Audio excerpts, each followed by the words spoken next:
DJ Jitendra राजकीवान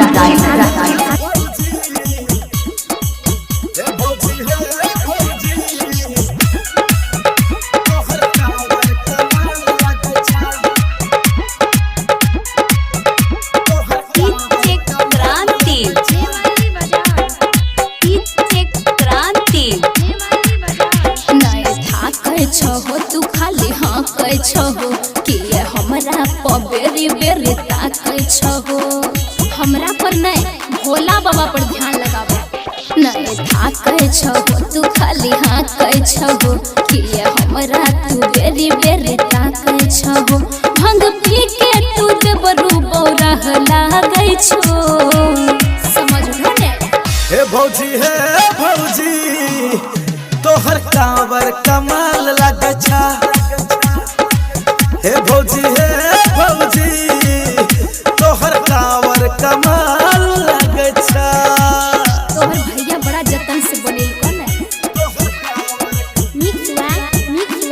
Abhishek Anurag mix by DJ Jitendra राज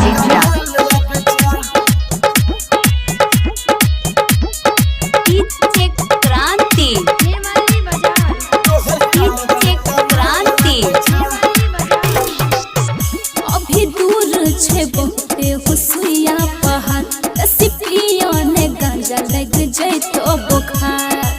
अरे तनी धीरे। भंग गाजा में पावर भरपूर होय छे। बाबा के भक्त पर कृपा जरूर होय छे। तो सावन में देवघर हर साल आबै छो। बुझलो ने? हे भौजी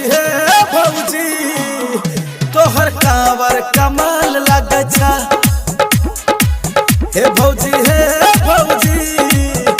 तोहर कांवर कमाल लागे छा। तोहर कांवर कमाल लागे छा। Abhishek Anurag mix by DJ Jitendra Rajnagar. हे भौजी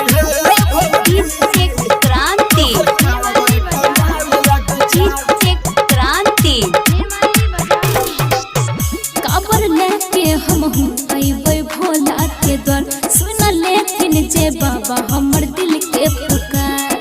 जोड़ा जोड़ा कावर लेबे हो। भोला बाबा के महिमा महान छे। निर्धन के धन बाजन के संतान है। सन सुनिल तोहर बोली बाबा ले लागै छो। की बुझबो? हे भौजी तोहर कांवर कमाल लागे छा। हे भौजी तोहर कांवर कमाल लागे छा। डीजे जितेंद्र राजकीवान